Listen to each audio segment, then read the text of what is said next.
The recruiting calendar needs to be restructured so coaches don't burn out. It's a thing. Here we go.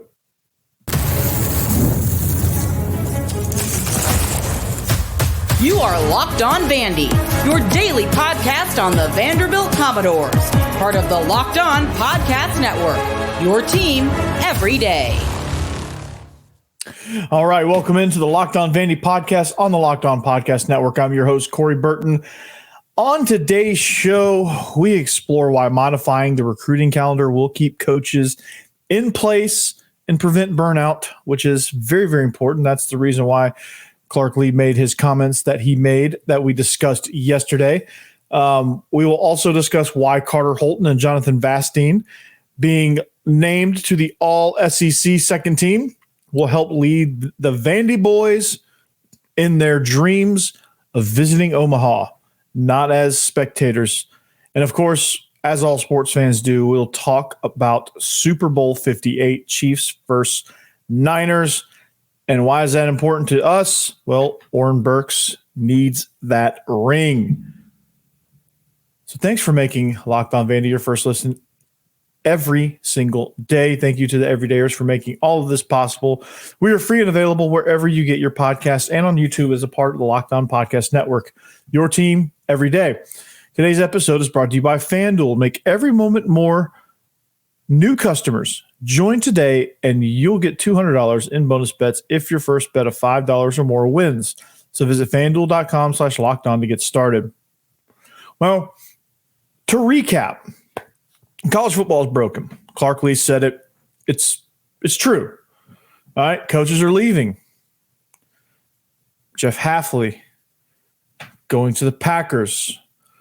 Chip Kelly rumored to maybe jump to the NFL. Cliff Kingsbury back to the NFL again. Liam Cohen back to the NFL, and countless others are trying and vying to leave if there's spots available. But some are just getting out of football altogether, maybe. But there's a problem happening, and the reason is structure. And we talked about that yesterday on yesterday's show. The reason is structure, and part of that structure, or lack thereof, is the recruiting calendar. We sort of got into it a little bit last episode. I wanted to continue this discussion. It's ever important to modify the calendar to give coaches breaks in recruiting, in addition to restructuring the recruiting or scouting department. All right. So the way that kind of works, okay, when you restructure the scouting department, I think that helps alleviate the travel burden on these coaches a little bit, and even just a little bit goes a long way because in this billion-dollar industry, these coaches aren't, even in the NFL, coaches work long hours, but these coaches are going to be able to work and focus on things that they need to be able to focus on, like scheme, evaluating, and managing their own roster and things like that. So to me, I was kind of thinking about this, and what I kind of came up with was that a modified recruiting schedule where you shifted some dates around, maybe shifted your signing periods around, like you had some transfer portal windows that you had open and available, that would build in some dead periods for these coaches to where they weren't allowed to travel, and they could and there was like even some that they weren't even allowed to come into the office, like they had to go and take vacations and stuff like that. So I think that doing that would, in fact, mirror the NFL a little bit more and keep some of these coaches more engaged and more, I guess, more fresh as the season rolls around. So the season's the season. Like when you're in season, you're grinding, man. It's an absolute grind. And having a scouting department, much like the NFL does, I think doing stuff in season recruiting, I think they will be able to keep up with this updated information. I think what you'll see is a trend of hiring young coaches to come in through scouting and work their way onto the on-field staff. So they'll come in through scouting or as an analyst, which is essentially another scouting role, just in a different vein. But I think when you have those guys, they'll be able to come in and really do the bulk of the recruiting work. And when you have a staff like that, you can have a calendar that allows you to focus more on football in your own roster, as opposed to recruiting, and your own roster's like, hey coach, remember me? Right. And some of that, and some of the recruiting things that these coaches have to do now because of the way the calendar's set with the early signing period in December, I think you're leading to some more. I think it's leading to a little bit more of some transfers. So getting those hours back with your own players, I think will go a long way into helping you not have to recruit your roster as hard as you would otherwise. And you should always have the relationships. That goes without saying, but like the effort coming into, having to reintroduce yourself to your roster every year is, I think some of that is alleviated. So to me, we'll kick around this idea. Okay. Let this marinate for you. Leave it in the comments, like what you think, like how you think the calendar should be. But to me, all right, you have signing day as August 1st. Okay. August 1st. So going into their senior year, they can choose to sign before their senior year. Okay. So you have that period, and you have a period of time. I'd say you have, we'll call it a month. So from August 1st to September 1st is a signing period. Signing day, most people will just sign on August 1st because you know how recruiting is. It's first come, first serve. But people will sign on August 1st. And that's the high school window. And so what that does is the ones that want to be done recruiting, they'll sign in that period, and then they'll be ready to roll. If you want to enroll early, you sign in August.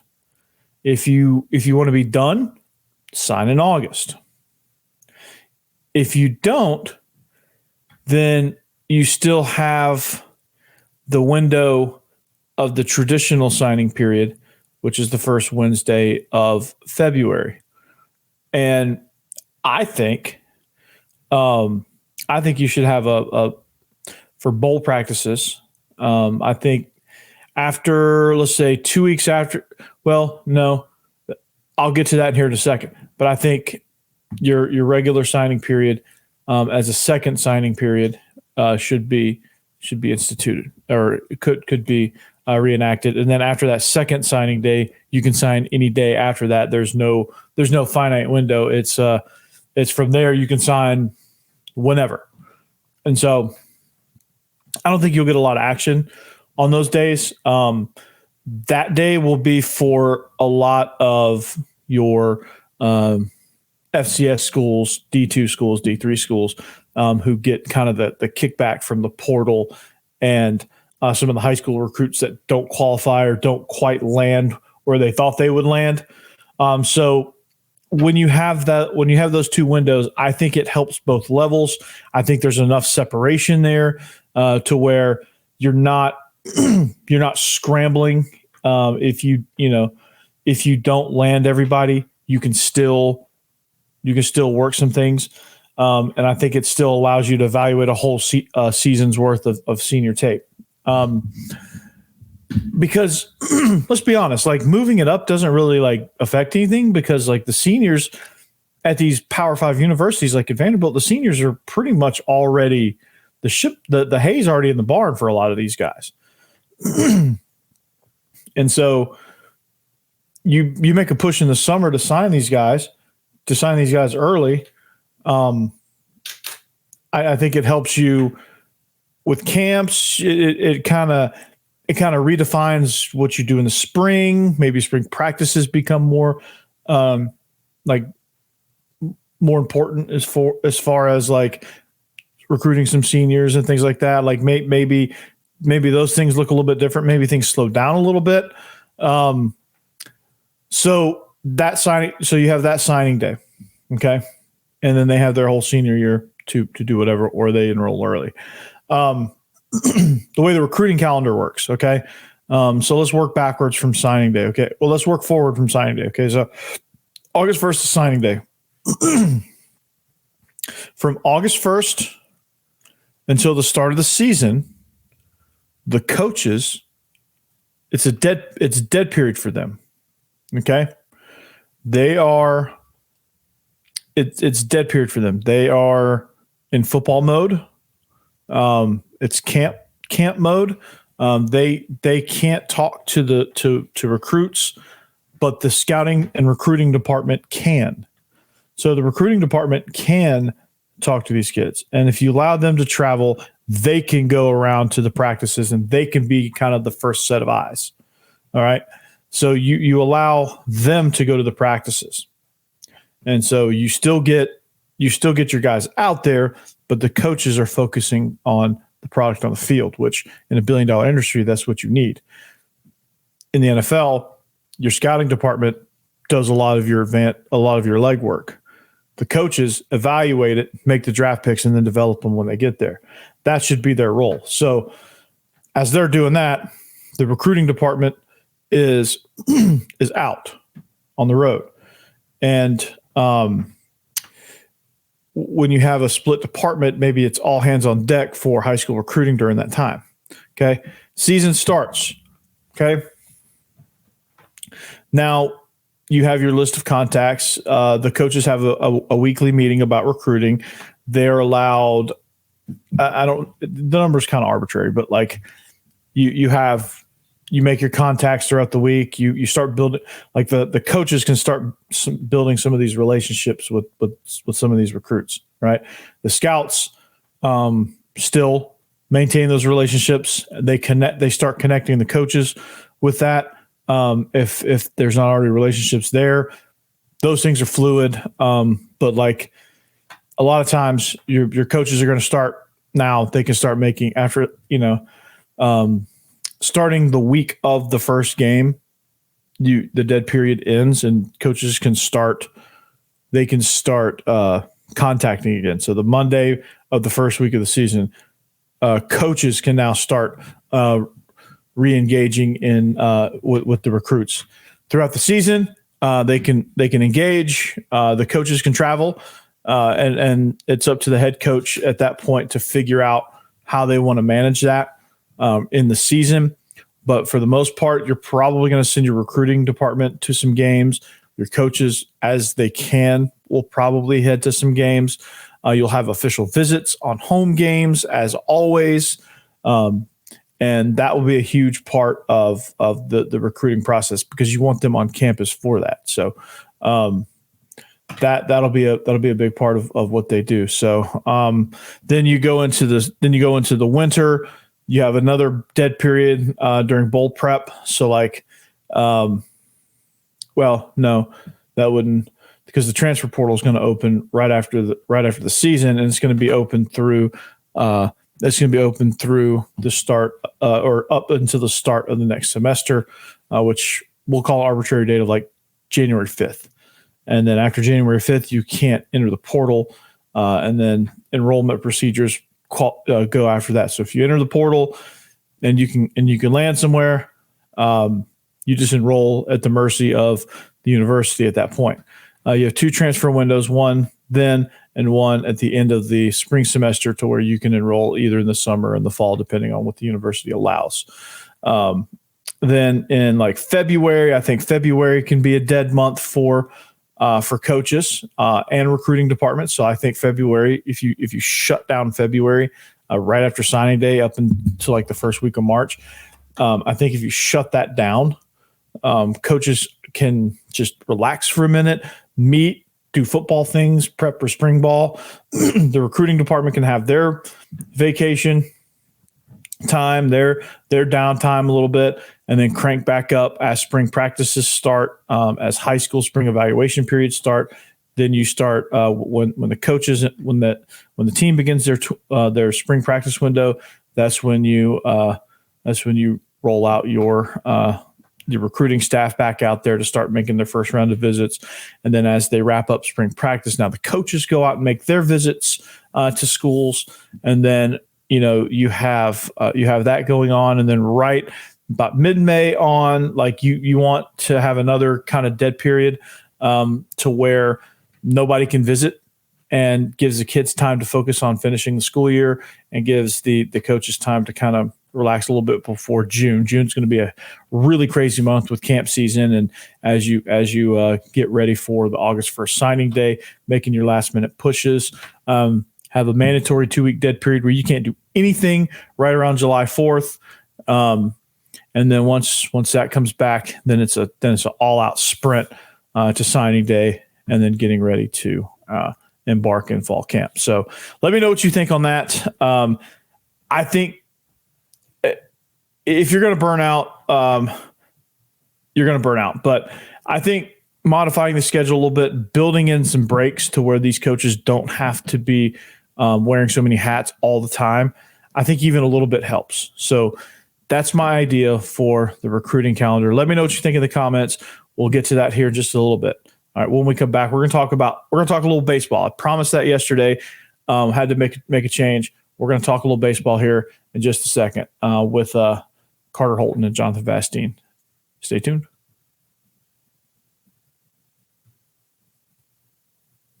All right, this episode is brought to you by FanDuel. Happy Super Bowl for all of those who celebrate it from everyone at the FanDuel Sportsbook, your number one sportsbook for betting. And I'm ad-libbing this read. So happy Super Bowl for all those who celebrate from FanDuel, America's number one sportsbook. If you're like me, Super Bowl Sunday is all about scoring the best seat on the couch, grabbing your favorite football snacks, and placing some super bets, which we'll talk about here in just a second. All right. What do I like most about Super Bowl Sunday? I'm going to give you the cop-out answer and say everything, because it all kind of plays into each other. You have a great game. You're eating some good appetizers, dips, and different little finger foods and appetizers. And then the commercials are always funny too. Most of the commercials are good. Very rarely do they swing and miss. All right. I also like doing the Super Bowl prop bets. There's so many cool, fun things you can bet on, like the national anthem over and under, what color Gatorade bath the winning coach is going to get, et cetera, et cetera, et cetera. So FanDuel has so many ways you can end the season with a W or 2 or 3. Not only can you bet on who will win Super Bowl 58, but FanDuel also has bets for which players will score a touchdown, how many points will be scored, and so much more. So new customers, if you join today, and you'll get $200 in bonus bets if your first bet of $5 or more wins, not 500. So just visit FanDuel.com/lockedon to sign up. That's FanDuel.com/lockedon. Make every moment more with FanDuel, an official sportsbook partner of the NFL.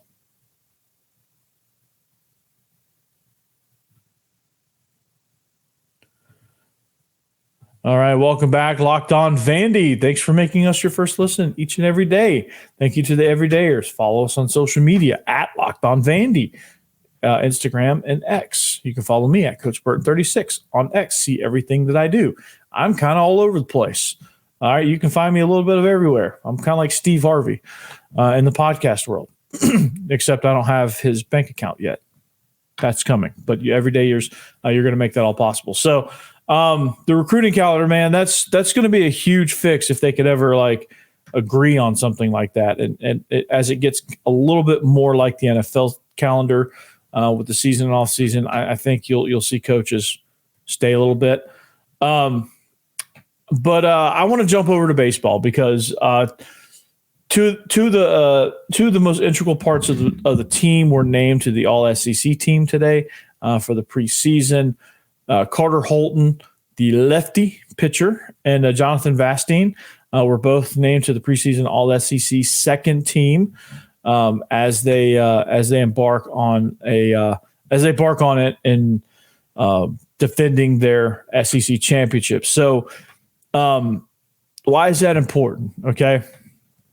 A, it's an honor to be named to any all-conference preseason team, whether it's first or second team. It means you've done something right.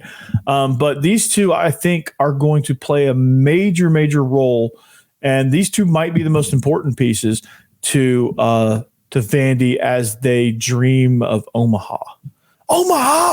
And I'm not, and I'm not talking about Peyton Manning's production company either. Like, if Vanderbilt wants to go beyond the regionals, which they haven't in the last 2 seasons, despite being conference champions, Carter Holton, I think staying healthy will go a very, very long way in that happening, and also Jonathan Vastine as well, who is probably one of the best defensive shortstops in all of college baseball. He can hit a little bit too. He's a really good player. And Carter Holton, for everything that's been talked about him with his, with the way he ended last season, injury. He had some injuries, and then when he did pitch, he just wasn't quite the same, and you could tell like his command was gone, his mechanics were messed up because he was compensating for some things, and so one thing leads to another, and next thing you know, you're kind of disappointed. You're like, oh, Carter Holton should have been better. There's no command there, and but he's now fully healthy, and his command seems to be back. I mean, he in the weekend scrimmages, I think his grand total strikeouts were 7. I think over 5 innings pitched total, and so the guy has actually found his command. I mean, when you're striking guys out, not giving up many hits, and throwing what I call a heavy baseball, which means the hitters are putting it into play, but it's not really going anywhere. When you're able to do that, that builds so much momentum in so many different ways, right? Because it allows your bullpen to rest. Because if you have a starter that can go deep into a game, that really, really helps your bullpen, and I think that gives them much needed day off. When you can go deep into a game, it also gives your guys, okay, hey, it also covers your hitters if they're struggling at the plate. Because I know so many times watching the Braves, so many times watching some of these college games, when you have a team that's struggling at the plate on a particular night, if your pitcher is out there dealing, the pressure goes down as far as like, okay, dude, Holton's dealing. We don't need to put 6 up tonight. Like, we're struggling. We want to get this thing right, obviously, but we don't need to go up there and put 6, 7, 8 on the board to win this game. We can win this game 2-1 or 2-0 because Holton's out there dealing. All right. So it gives your hitters confidence that they can work through their issues if they're having them, and usually when hitters become looser, they actually hit better when they're not so uptight and trying to hit. Because if your pitcher's out there struggling, you have to go get runs, and sometimes that leads to added unnecessary pressure. So that's what Carter Holton brings to the table, and he's a lefty arm too. So like if you got an elite left-hander, that's such a weapon for pitching staffs, and especially in postseason play in June and May and June when you get into conference tournament, regional, super regionals, and eventually Omaha. So pitching goes a long way. All right, having a really good middle infield, I think, is also that. Koziel's not on the preseason all-conference list, but Jonathan Vastine is. And when the ball hits to the left side of the infield, he's on it, and he makes plays. Man, one of the top defensive plays from last year was a play that it was actually Carter Holton pitching, and ball was stung up the middle. Vastine gets to it, flips it to his teammate, and his teammate fires it over to first base. And it was a really, really good play. But a lot of good communication, a lot of trust over there from the shortstop position. So I'm jazzed up that these two, I think, are gonna be key pieces. Vastine is somebody that I think I really don't like with this lineup and the way it's constructed and some of the hitters you have coming in. I don't know exactly where he fits into the lineup this year, because I think that the hitters are I think it's a thing of like, okay, where do you want him? Do you want him hitting 9th where he can do the wraparound and like, if he leads off inning, you go, if you have an inning where you go like 8-9-1 or 9-1-2, you have him, especially if it's a 9-1-2 type situation, it kind of gives you that extra leadoff hitter. So it gives you 2 guys on base for your best 2 hitters, the 2 and the 3 hole slot. to where you can drive those guys in? Like, do you go that route? Do you bat him lead off? Do you put him, in the 5 or 6 hole, or like kind of like where does he fit? And that's going to be the golden question for Jonathan Vastine. Where does he fit amongst a lot of the power that exists in this lineup, and some of the other guys as well? Where that you just are unsure of how, and Tim Corbin is still kind of working through how he's going to assemble his lineup from 1 through 9, and where he's going to put his DH.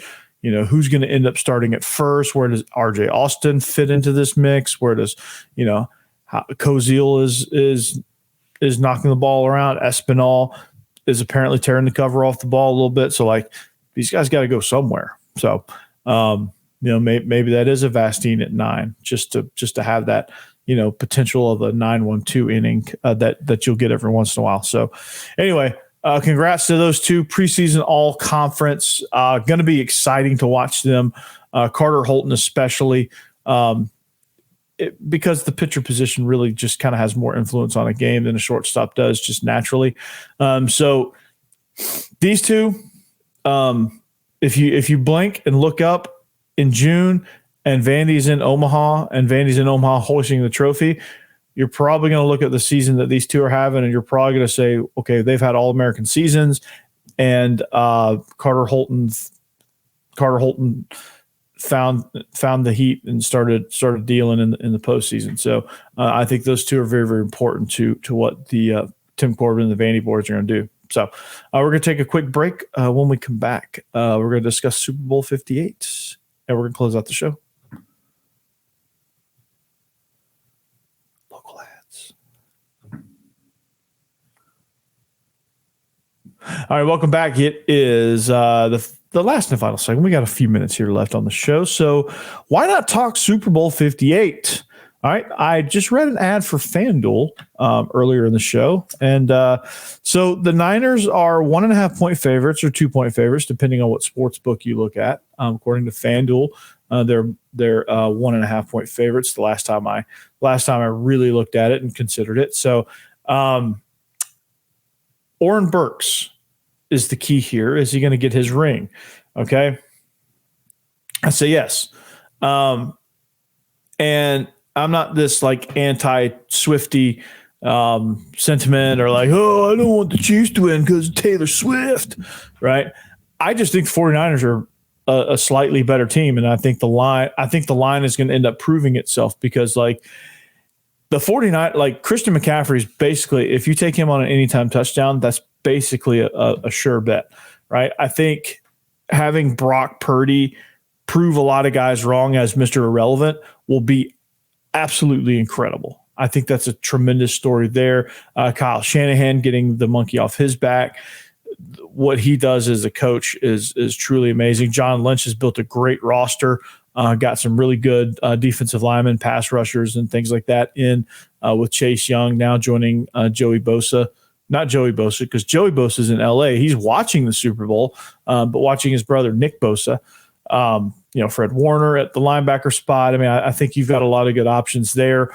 Offensively, I have a hard time thinking the Chiefs have enough to be able to handle Brandon Ayuk, Deebo Samuel, and Christian McCaffrey. Not to mention George Kittle and Kyle Juszczyk. They have a lot of options that they can throw at you, and that stopping that offense is tough. And the only reason Detroit stopped that offense was really just because San Francisco stopped themselves in that game. They had a really good game plan, but at some point, the 49ers are going to get after you, and they're going to shut you down, because like against Detroit, they did that. Detroit stopped being able to move the ball because they were in Jared Goff's face. They couldn't run the ball, and they just suffocated them. Did the same thing to the Packers. Packers get off to this huge lead, and you're thinking, oh, 49ers are going down. Well, here they come. They suffocate you. They just keep punching, keep fighting, just keep doing this, right? And eventually, the Packers, after all that energy coming out, they wore them down, right? And I think they'll do that to the Chiefs. I think they will wear them down. You're going to see early in the game that, oh my God, Chiefs are about to run away with this. And they're just going to keep doing this. Wear them down, right? That's how they play. They suffocate you. They bludgeon you. They play the long game. Teams get out on them. They get confident. They play the long game. So I like the 49ers here. I like Christian McCaffrey on an anytime touchdown. I like Travis Kelce on like 4.5 catches as a prop bet, and I'm gonna look at some of the even more fun prop bets out there, like the Gatorade stuff, and I'll make some of those fun bets too. But yeah, I'm taking the 49ers. I think it'd be a tremendous story. I just think they're going to win. I like the way they play. I like the Chiefs also. Like if they were, I don't mind the whole Taylor Swift stuff, but I'm just kind of with the 49ers on this one because I think it'd be a great story. Brock Purdy, Mr. Irrelevant, says, throws the double birds up and is like, yeah, I just want a Super Bowl, guys. You guys said I shouldn't be starting quarterback anymore. Yeah, I just want a Super Bowl. So I'm going to enjoy it down at Disney World while you guys discuss whether or not I should be the starting quarterback for the San Francisco 49ers. So that's my pick. San Francisco -1.5. Over under is 47.5. I'm truly conflicted on that.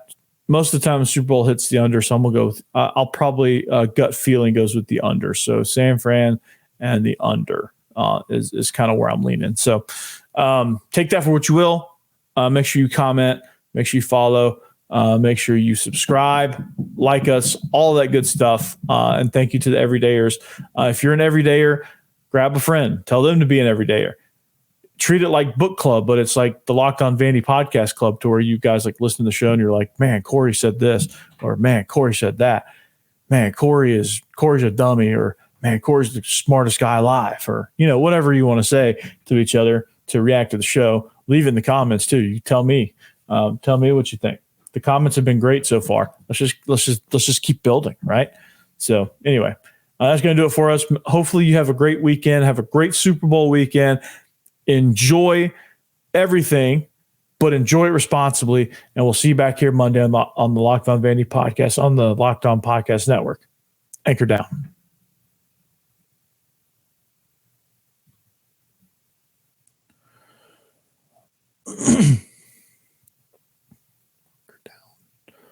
Just